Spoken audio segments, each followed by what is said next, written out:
Au nom de Dieu qui en toute chose fait jaillir la vie, nous nous rappelons la bonne nouvelle de l'Évangile. Qui que vous soyez, d'où que vous veniez, quelle que soit votre histoire de vie, quelles que soient vos forces, vos blessures, vos faiblesses, quelles que soient vos convictions, quelle que soit votre sensibilité religieuse ou non religieuse, quel que soit votre état d'humeur, votre état d'esprit ce matin, tel que vous êtes, comme vous êtes, la grâce et la paix nous sont données gratuitement de la part de Dieu qui est Père, de Jésus-Christ notre Sauveur et notre Frère, et du Saint-Esprit le souffle de vie. Amen.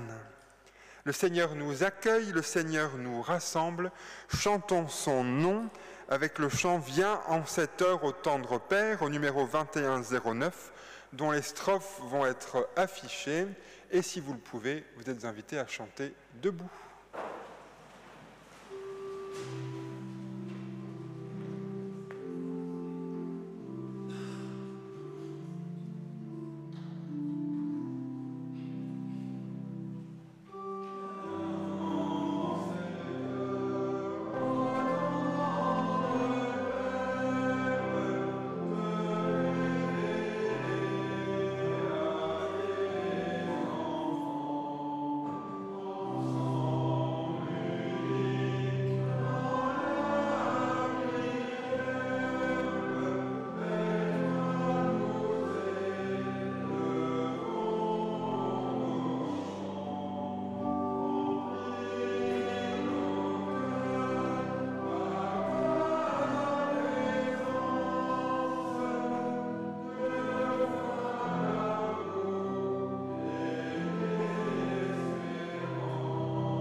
Bienvenue à chacune et chacun pour ce temps de culte, que vous soyez présents ici ce matin ou que vous partagiez avec nous via la vidéo ce moment de prière, de réflexion et de chant. Soyez les bienvenus à ce culte commun entre la paroisse d'Ilzac-Jeunebois et la dynamique mulhousienne.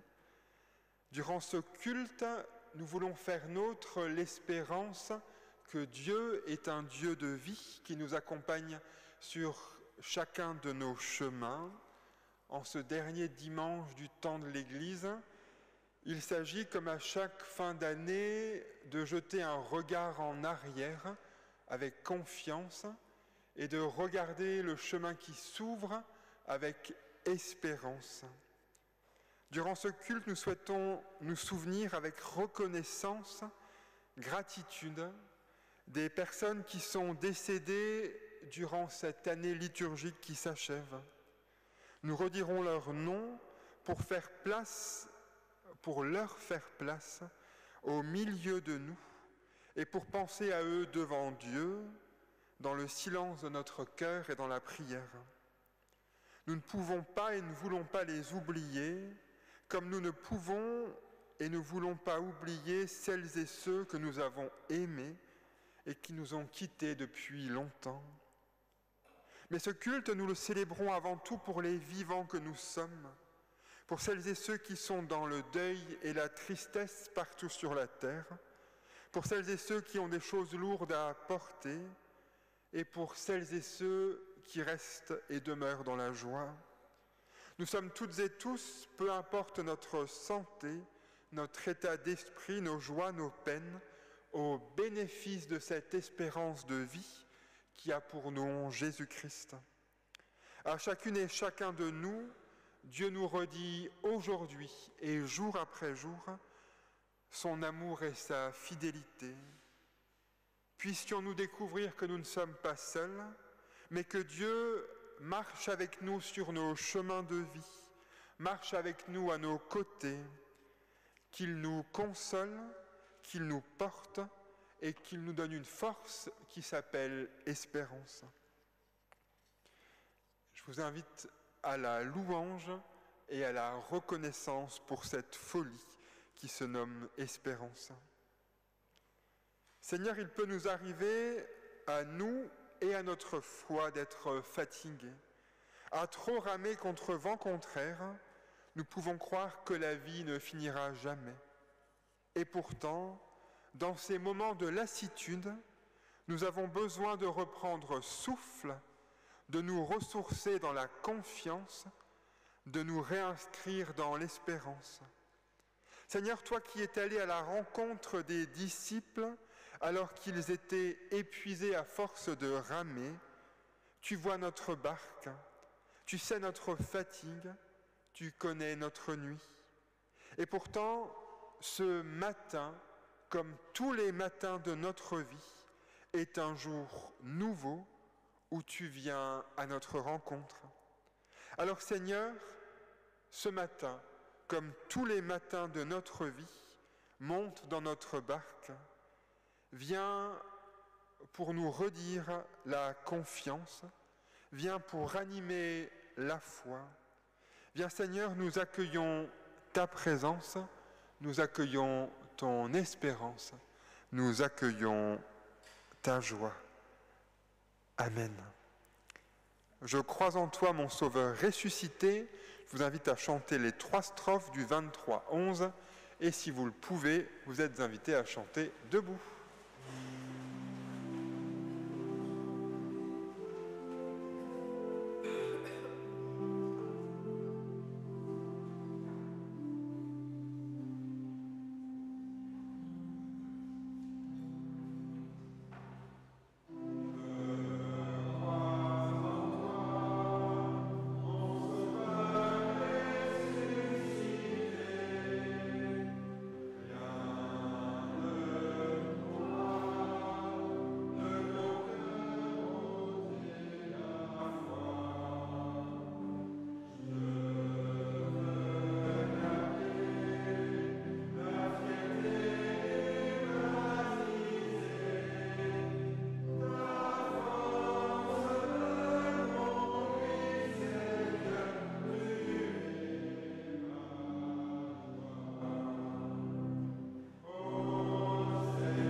Dans le psaume 126, nous lisons « Celles et ceux qui sèment avec larmes moissonneront avec chant d'allégresse.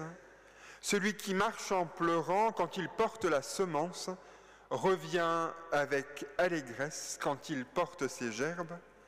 L'Éternel a fait pour nous de grandes choses, nous sommes dans la joie. Seigneur, nous nous présentons devant toi avec le poids que nous portons sur nos cœurs. Notre vie est faite de choses douces et belles, mais également de temps et de choses plus lourdes à porter, à supporter. Tu connais nos vies en vérité, en réalité, en humanité.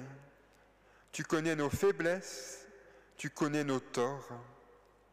Seigneur, une année vient de passer. Aujourd'hui, nous venons charger de toute cette année, charger de tous les deuils que nous portons, charger de toutes les joies que nous avons vécues. Fais que nous nous souvenions en paix de celles et ceux qui nous ont quittés. Donne-nous de méditer sur notre propre mort. Ancre-nous dans l'espérance et dans la reconnaissance qu'une vie, que notre vie, que toute vie a un sens, une saveur et une dignité devant toi et devant nos frères et sœurs en humanité. Maintiens-nous dans le visage de Jésus, ton Fils, en qui tu as mis toute tendresse pour nous. Tu nous ouvres un chemin et un demain. Écoutons et vivons. Là où nous sommes agités, Seigneur, tu donnes la paix. Là où nous avons peur de manquer, tu nous ouvres au don. Là où nous nous absentons, tu es présence. Oui, tous les jours de notre vie et aujourd'hui encore, ton pardon nous a déjà rejoints. Oui, Seigneur, rends-nous fermes dans la foi et dans l'espérance. C'est toi notre joie et notre liberté qui nous conduit vers la vie. À Dieu seul la gloire. Amen. Toi qui es lumière, toi qui es l'amour, au 31-28, nous chantons les 2 premières et la 4e strophe. Et si vous le pouvez, vous êtes invités à chanter debout.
Nous voulons à présent nous souvenir de celles et ceux qui nous ont quittés durant cette année écoulée et que nous avons remis entre les mains de Dieu dans l'espérance de la résurrection, que ce soit dans un de nos lieux de culte, au mémentorium ou auprès de centres funéraires. Peu importe le lieu, ils ont été accompagnés et ils ont été portés par la prière de nos communautés. Nous les avons remis entre les mains de Dieu dans l'espérance de la résurrection. Pour chacune et chacun d'eux, une bougie sera allumée comme symbole de leur vie et de leur mort, dont nous faisons mémoire aujourd'hui, comme symbole lumineux aussi de la présence de Dieu qui, par le Christ au matin de Pâques, a vaincu pour toujours les puissances du mal et de la mort. Ont été accompagnés et remis entre les mains de Dieu cette année Nicole Monchot, Auguste Augue, Yvonne Raupe, Jean-Claude Schlumberger, Jean-Paul Moritz, André Yeglin, Charles Landman, Colette Reinbold, Guillaume Petit, Gisèle Schmocker, Antonio Picci, Marie-Louise Gasser, Jacques Lichtenauer, Arthur Jacques Lichtenauer, Léa Lang, Marie-Louise Duhaut, Marie-Louise Hussmann, Jean Deguert, Monique Hunsinger, Régine Michel, Jean Duhaut, Henri Pfiffer, Claude Gaffenech, André Munch, Yvette Legrand, Michel Schlosser, Egon Meyer, Michel Laibert, Margot Bingler, Raymond Fritsch, Gérard Bauer, Dominique Arnoux, François Claude Pierre, Jean-Claude Leibungut, Alice Delers, Gérard Heinrich, Jacqueline Hofer, Anne-Thérèse Stöckli, Gilbert Spisser, Marcel Sibert, Monique Blimbert, Françoise Schmitt, Patrick Wyss, Fabienne Emerlin,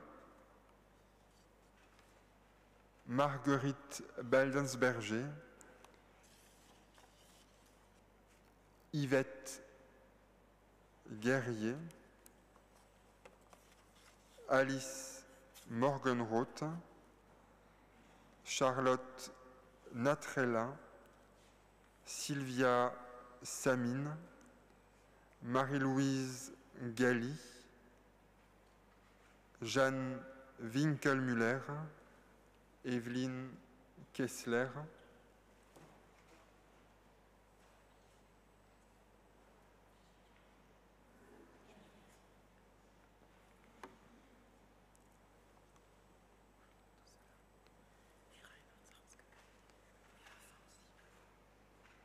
Reinhard Zaske, Anne-Thérèse Töckli, Francis Willem, Germaine Eberlin, Georges Schefflin, Jo Kessler, Monique Blumert, Erna Meyer,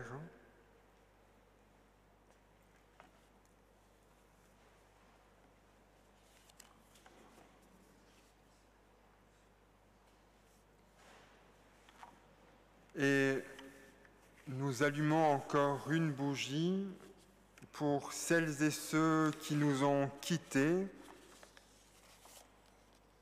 qui sont morts et dont le deuil continue d'affecter nos vies, ainsi que pour toutes celles et ceux qui portent le deuil aujourd'hui et à travers le monde.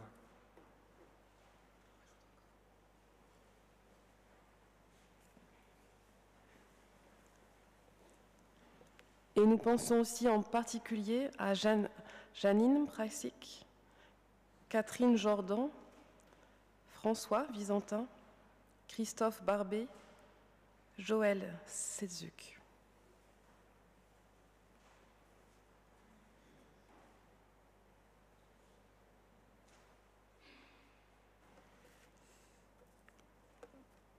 De notre Père,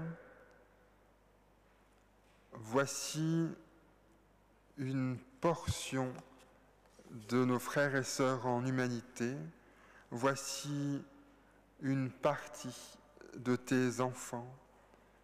Nous te disons merci pour la vie que tu nous offres. Elle est le bonheur de nos esprits et de nos corps et de nos cœurs. Merci pour les vivants qui ont traversé la terre depuis l'aube des temps jusqu'à maintenant et qui lui ont donné sa marque humaine.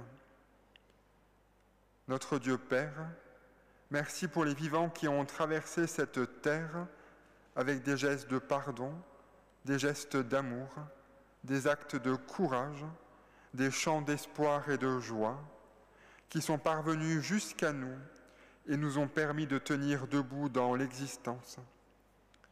Merci pour les vivants qui ont traversé la terre, éclairés par ton évangile, et qui nous ont révélé la lumière de ton visage.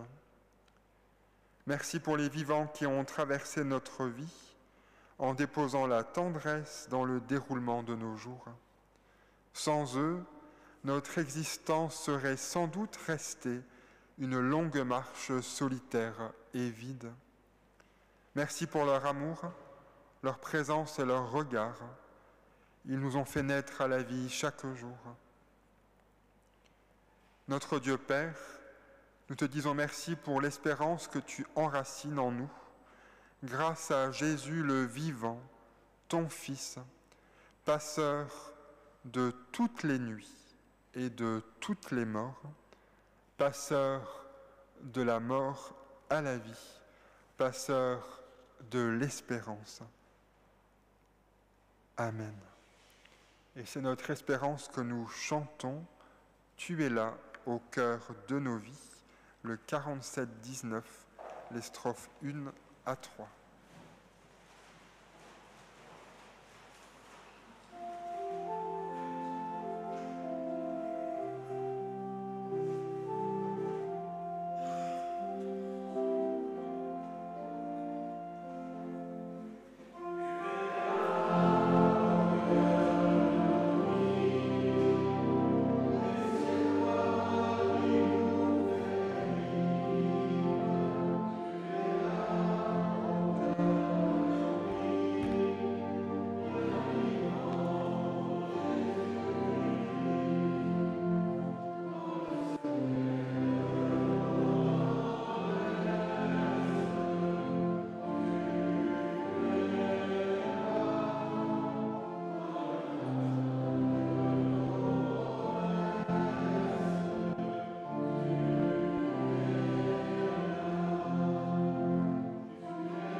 Prions. Éternel, parfois ta voix a du mal à percer dans nos vies et dans nos cœurs. Nous vivons dans tant de bruit et d'inquiétude. Nous n'entendons pas toujours ta parole de paix, de vie et de liberté. Parole venue du passé à travers le vieux livre de la Bible, parole cachée au cœur du monde et au cœur de nous-mêmes. Si nous sommes ici rassemblés, c'est pour que se rejoigne en nous, parmi nous, cette parole lancée il y a des millénaires et ta présence profonde, ton dynamisme créateur qui travaille nos vies, nos pensées et nos cœurs. Que notre esprit s'ouvre à ton esprit qui fait souffler des vents libérateurs et trace des chemins d'aventure et d'espérance sur lesquels Jésus a marché et nous invite à le suivre. Amen. Nous allons lire à présent le texte biblique dans Matthieu 25, versets 1 à 13. Alors, le royaume des cieux ressemblera à 10 jeunes filles qui prirent leurs lampes et sortirent pour aller à la rencontre du marié. 5 d'entre elles étaient imprévoyantes et 5 étaient avisées. Celles qui étaient imprévoyantes prirent leurs lampes, mais sans emporter une réserve d'huile. En revanche, celles qui étaient avisées apportèrent des flacons d'huile avec leurs lampes. Or, le marié tardait à venir. Les jeunes filles eurent toutes sommeil et s'endormirent. Au milieu de la nuit, un cri se fait entendre. « Voici le marié, sortez à sa rencontre !» Alors, ces 10 jeunes filles se réveillèrent et préparèrent leurs lampes. Les imprévoyantes demandèrent aux avisées. « Donnez-nous de votre huile, car nos lampes s'éteignent. » Les avisées répondirent. « Non, car il n'y en aura pas assez pour nous et pour vous. Vous feriez mieux d'aller en acheter pour vous chez ceux qui en vendent. » Les imprévoyantes partirent donc acheter de l'huile, mais pendant ce temps, le marié arriva. Les 5 jeunes filles qui étaient prêtes entrèrent avec lui dans la salle de mariage et l'on ferma la porte à clé. Plus tard, les autres jeunes filles arrivèrent et s'écrièrent « Maître, Maître, ouvre-nous !»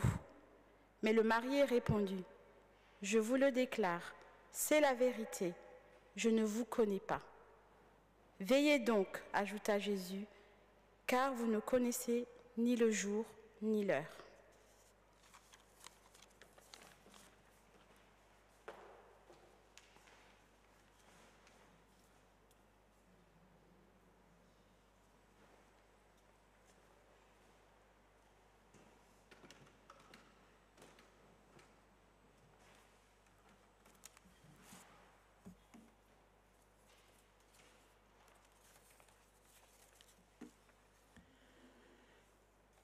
Le texte de prédication pour aujourd'hui dans l'épître, la seconde épître de Pierre, au chapitre 3, les versets 8 à 13.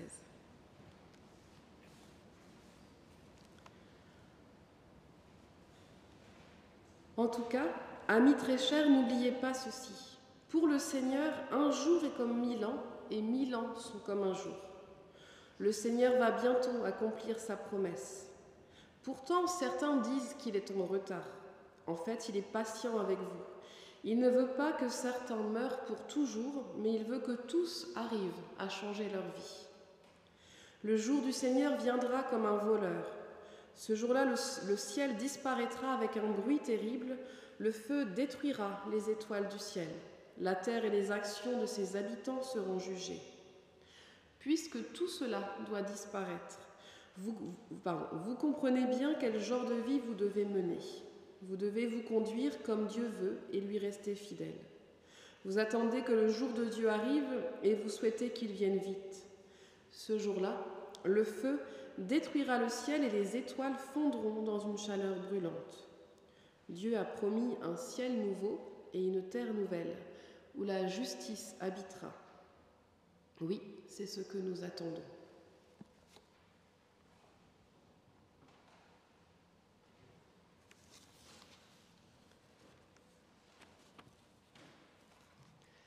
Chères familles endeuillées, chers paroissiens de la dynamique mulhousienne, de la paroisse d'Ilzac et de Genevois, sœurs et frères, j'en appelle de manière un petit peu étrange à vos souvenirs de prédications entendues lors des enterrements, de cultes qu'on appelle d'actions de grâce protestants. Et je vous demande de réfléchir à la possibilité d'avoir entendu parler du jugement dernier, de la confession des péchés ultime avant la mort, pour être sûr d'être accepté dans le royaume de Dieu. Est-ce que ce discours-là, vous avez pu l'entendre ?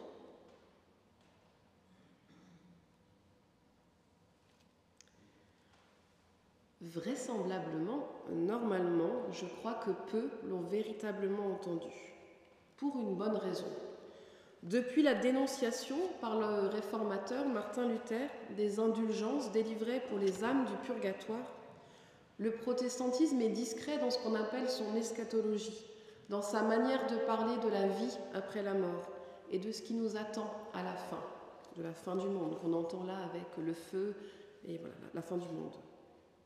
Pour beaucoup de contemporains, nous acceptons possiblement de croire en Dieu, en ce Fils de Dieu, venu dans sa vulnérabilité, mais croire au jugement dernier, cela dépasse notre rationalité, et aussi cela dépasse notre vision d'un Dieu tout amour qui nous sauve, quoi que nous ayons fait, et tant qu'à faire, on peut aussi relever la clause qui est quand même présente dans les évangiles, qui est l'importance de se convertir, de reconnaître en fait que nous avons besoin d'être sauvés, d'avoir admis finalement que nous ne sommes pas les seuls gestionnaires de nos vies,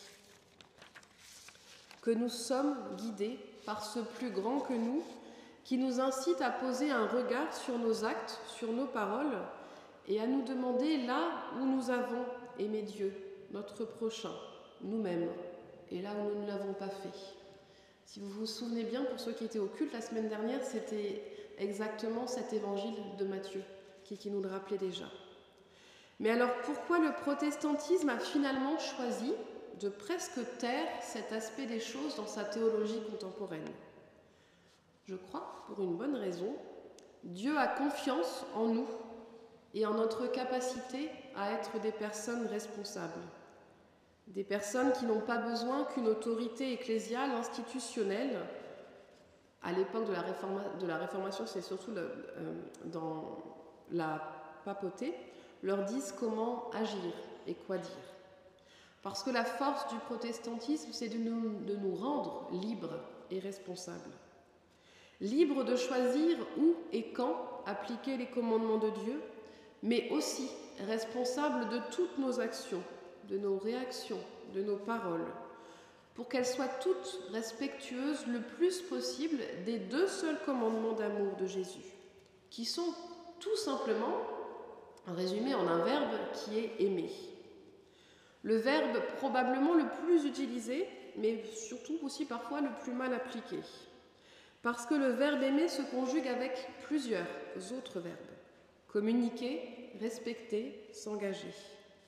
Et quand Jésus parle d'amour, il ne parle pas seulement, et presque pas même, du sentiment romantique, mais de ce que nous faisons chaque jour dans nos vies. Dès que nous rencontrons une personne, quand nous allons au travail, quand on va faire des courses, quand on rejoint une association dans laquelle on s'est engagé. À chaque fois que nous croisons une autre vie humaine, quel que soit le contexte, il nous est demandé de la considérer, de la regarder, d'instaurer une communication si brève soit-elle, à l'image de Jésus qui se rendait présent pour tous ceux qu'il rencontrait. Aimer dans l'imaginaire chrétien, que je dirais presque moyenâgeux, c'est être gentil et tout laisser passer à l'autre. Et cela conduit des personnes et des structures à se mettre sous le joug d'autres personnes qui ont besoin d'asseoir leur pouvoir. Tout à fait à l'inverse de Jésus, qui n'a eu de cesse de pardonner, de guérir, d'accompagner, mais aussi d'inciter à chaque fois à ne plus pécher. Il relevait les personnes et il les invitait à marcher debout sur leur chemin de vie, portés par la colonne vertébrale de leur éthique et non pas de leur morale. Et c'est là, à mon sens, l'apport central du protestantisme, Et je m'en rends encore plus compte à chaque fois que je regarde le film Luther, que je vous conseille, avec les élèves du cours de religion au collège à Mulhouse. Le protestantisme, il est d'abord né d'une prise de conscience individuelle d'un homme, d'un moine, torturé par sa conscience et par la grandeur de ses péchés. Il ne se trouvait jamais assez bien aux yeux de Dieu jusqu'à ce qu'il comprenne qu'il était aimé, sans rien avoir à mériter, mais juste parce qu'il avait confiance en Dieu. Alors à la fin de nos vies terrestres, quelle qu'en soit leur durée, la question que Dieu va nous poser n'est pas la grandeur de nos possibles offenses, mais si nous avons reconnu un jour que nous lui faisions confiance, que notre foi elle soit grande comme une toute petite graine de moutarde ou comme un arbre. Parce que la foi, c'est d'abord une question d'amour et de confiance, et non pas de jugement et de peur. Et Martin Luther et le protestantisme à sa suite nous rappellent notre vocation de chrétiens. Que nous soyons catholiques ou protestants, accepter l'amour de Dieu pour chaque être humain, nourrir cet amour en communiquant avec Dieu et parler et agir en conséquence. Et c'est là que je pourrais, comme les nombreuses vidéos TikTok qui pullulent actuellement sur le TikTok chrétien, vous dire ce que vous devez faire pour être bien vu aux yeux de Dieu. Le problème, c'est que vous ne devez pas.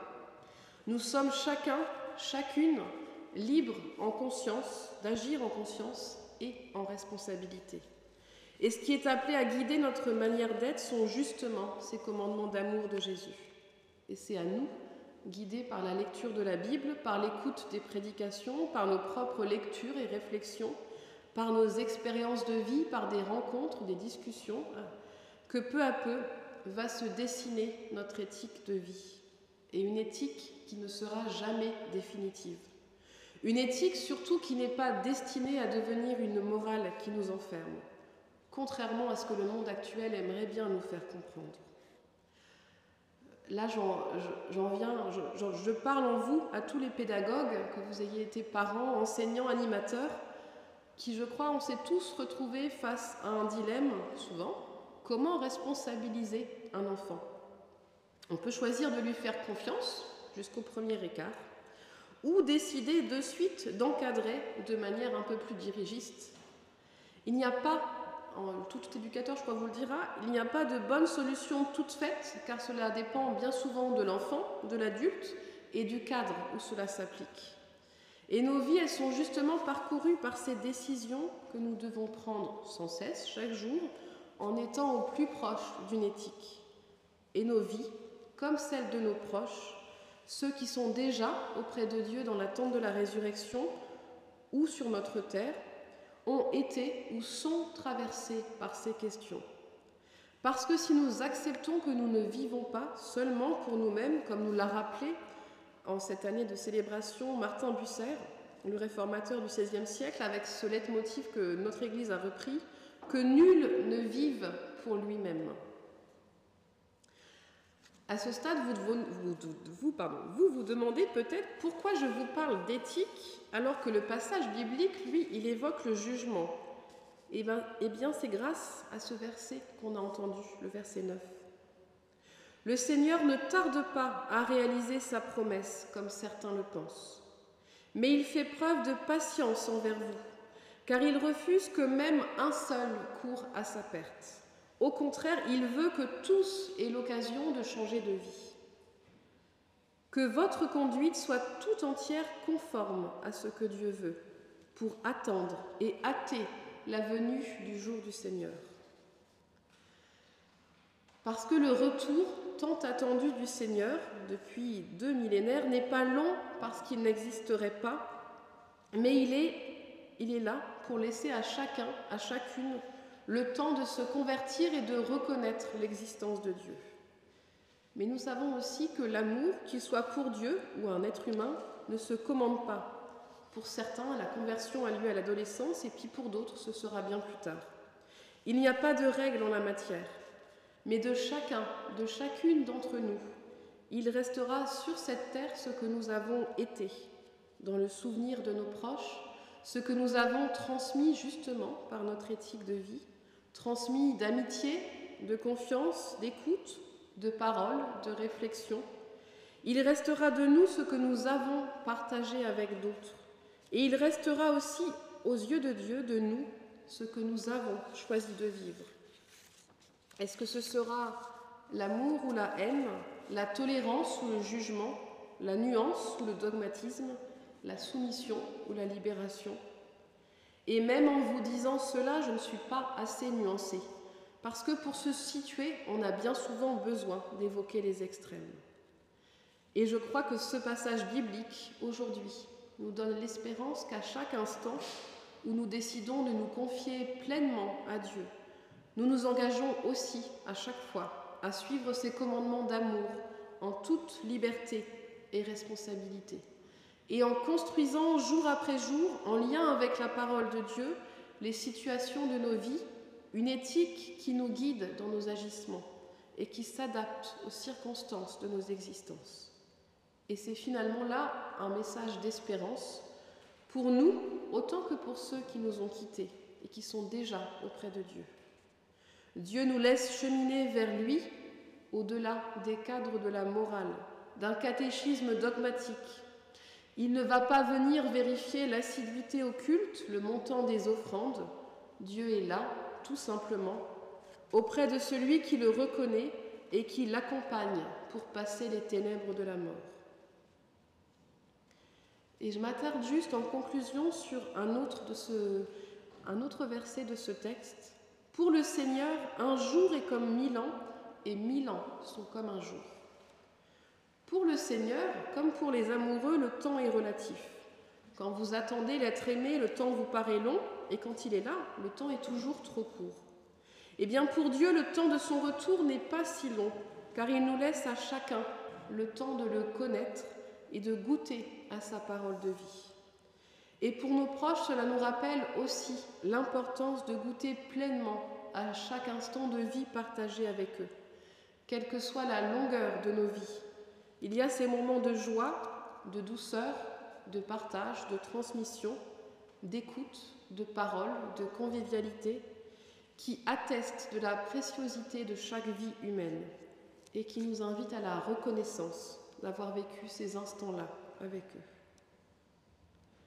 Alors que notre Dieu nous aide à être dans la reconnaissance pour ces instants vécus et dans l'espérance que nos proches sont auprès de lui, dans l'attente de la lumière de la résurrection. Amen.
quelques annonces pour cette semaine qui s'ouvre.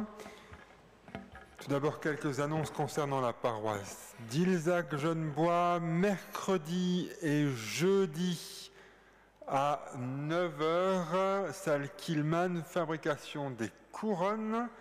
Les couronnes qui seront en vente, tout comme des bredla. Désolé, je suis barinois et je l'assume. Je ne sais pas où mettre des A en alsacien, donc bradala, bredala, enfin vous dites ça comme vous voulez. Donc vente de couronnes de bredla et de confiture, samedi, toujours salle Killman à 14h. Et sinon, jeudi après-midi à 14h30, dans les locaux des pompes funèbres série à Wittenheim, temps de remise à Dieu d'Armand Yale. Et vendredi, toujours salle Killman à 14h30 jusqu'à 16h de mémoire, groupe récréatif qui prendra notamment le temps de célébrer les 2 anniversaires. Voilà. Pour la dynamique mulhousienne, demain soir à 19h à côté, atelier d'expression clownesque. Mardi, le 28 à 19h30, cinéma Le Palace. Premier ciné-débat de ce ciné-club œcuménique, en lien aussi avec les conférences œcuméniques Dynamique mulhousienne et Porte Haute, autour du film Habemus Papam. Jeudi à 14h30 au temple de Dornac, un temps de remise à Dieu de Lucie Georgère. Samedi 2 à Terre Nouvelle, dès 9h30, répétition du groupe des Gospel Fellows. Et dimanche prochain, le 3, ici même, à 10h et à midi, vente des couronnes de la dynamique et repas agapé à midi. Ça vient après. Voilà. Et une autre annonce pour la dynamique un peu plus loin, à partir du 2e jeudi du mois, et donc à partir de décembre, tous les 2e jeudis de 14h à 17h, papotage, un groupe pour les aînés, un groupe de rencontres autour de boissons et de quoi manger, des temps conviviaux.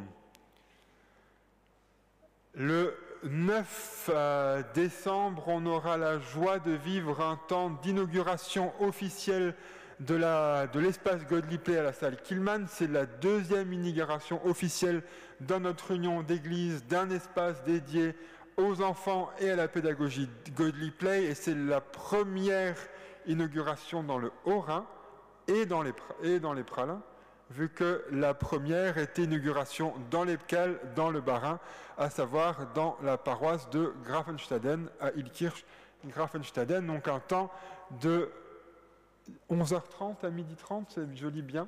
Voilà, ça va, pas besoin encore de rendez-vous ophtalmo. Le samedi 9 décembre de 11h30 à 12h30. Bienvenue pour ce temps de joie qui vient aussi corroborer, reconnaître des engagements humains et financiers de la part d'acteurs locaux et régionaux. Voilà.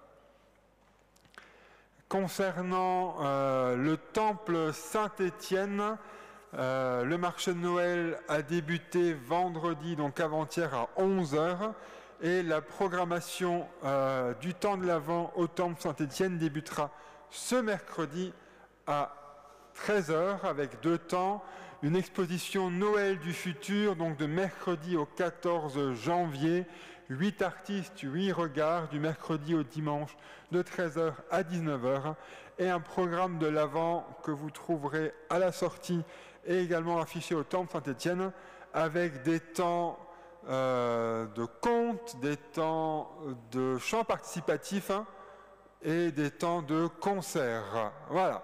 Non, je sais, c'est bon, ça va.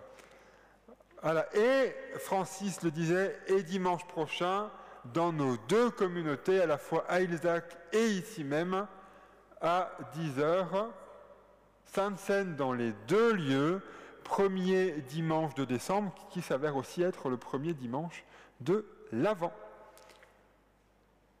C'est maintenant le temps de l'offrande, que notre offrande soit... Ah oui, et j'ai oublié de dire aussi en prévision, mon tsetel est là-bas, plein de choses encore.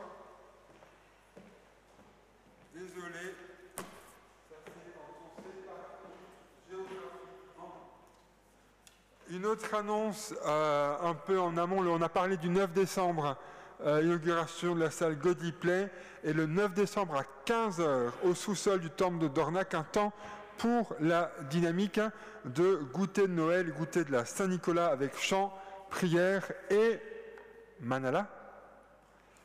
Vous trouverez également à la sortie, merci d'ailleurs à Nelly de représenter l'ACAT, vous trouverez les appels du mois et vous trouverez la croix de l'Avent avec des situations de prière, des situations d'humanité, de fragilité, humanité et des temps pour montrer finalement que notre espérance s'exprime aussi dans la conviction que toute vie a une dignité intrinsèque.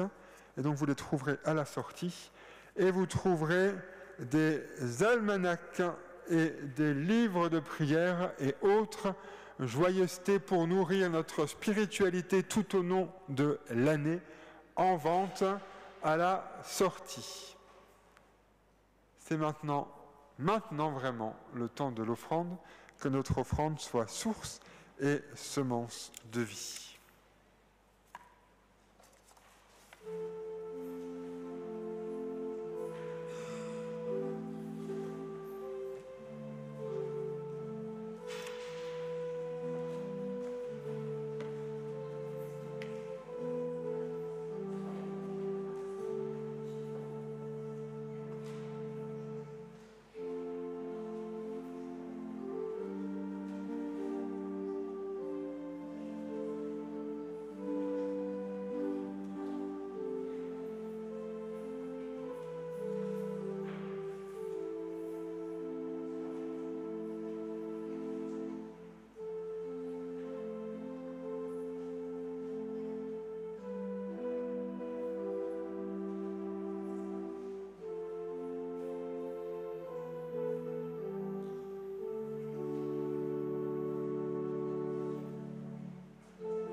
Prions ensemble les uns pour les autres et les uns avec les autres.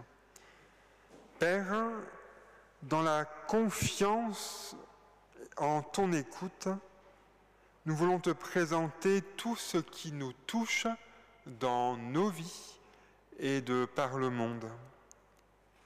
Nous regardons avec peine et incompréhension notre monde et dans bien des endroits, la folie humaine. La violence dans les rues à nos portes et des actes innommables au plus lointain. Seigneur, souffle un vent de paix, d'humanité, de fraternité sur notre terre. Suscite des femmes et des hommes de bonne volonté. Fais germer auprès des dirigeants les idées qui changent la face du monde, positivement, humainement. Nous pensons dans nos cœurs à toutes celles et ceux qui souffrent, dont nous connaissons les noms ou que nous ne connaissons pas. Seigneur, étends sur eux ta main bénissante. Accorde-leur la sérénité de la foi et de l'espérance. Mets sur leur chemin des compagnons à l'écoute de leurs tourments. Seigneur Dieu, créateur de toute vie, toi qui dis « Revenez, enfants des hommes », tu es le Seigneur des vivants comme des morts. Nous les vivants, nous nous remettons entre tes mains. Et entre tes mains, nous remettons nos morts avec l'antique prière de ton Église. Accorde-leur le repos éternel. Accorde-leur ainsi qu'à nous de participer à la résurrection que ton Fils nous a préparée auprès de toi dans l'aujourd'hui de nos vies comme dans le demain de notre mort. Accorde-nous dès maintenant d'entrer dans la vie nouvelle. Fais-nous renaître chaque matin de la nuit à la lumière de la vie. Nous te remettons les familles et les amis de celles et ceux que tu as rappelés à toi. Console les cœurs, fortifie les mains, redresse les corps, rends le sourire et la paix du cœur. Nous te remettons toute ton Église sur la terre, prépare-la au retour glorieux de ton Fils, maintiens-la dans l'amour, la ferveur envers toi, l'engagement envers les autres. Bénis celles et ceux qui, aux quatre coins du monde, te rendent gloire chaque jour de leur vie. Toutes ces prières, formulées et non formulées, nous les rassemblons en te priant comme le Père que tu es. Notre Père qui es aux cieux, que ton nom soit sanctifié, que ton règne vienne, que ta volonté soit faite sur la terre comme au ciel. Donne-nous aujourd'hui notre pain de ce jour. Pardonne-nous nos offenses, comme nous pardonnons aussi à ceux qui nous ont offensés. Et ne nous laisse pas entrer en tentation, mais délivre-nous du mal, car c'est à toi qu'appartiennent le règne, la puissance et la gloire, au siècle des siècles. Amen. Et avant de reprendre nos chemins de vie, avant de recevoir la bénédiction de Dieu et avant de partager l'apéritif, non pas au fond de l'église, mais dans la salle sur le côté, vous êtes invités à chanter encore notre espérance, à remettre notre vie entre les mains de Dieu, avec le 4704, les 4 strophes « Confie à Dieu ta route ». Et si vous le pouvez, vous êtes invités à chanter debout.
Sœurs et frères, nous avons écouté et médité les textes bibliques. Nous avons dit nos peurs dans notre prière, nous avons dit notre peine et notre misère. Nous avons accueilli la grâce et l'esprit, le pardon et la réconciliation. Maintenant, Dieu nous envoie pour être témoins par la parole et le geste. Il nous envoie dans le monde et dans nos maisons, au lointain et chez nos prochains. Le Christ est ressuscité, il est avec vous tous les jours. Que la promesse de sa présence, la certitude de sa délivrance, que le souffle de son espérance soit la racine de votre foi, la vérité de votre combat et la source de toute joie. Amen. Amen.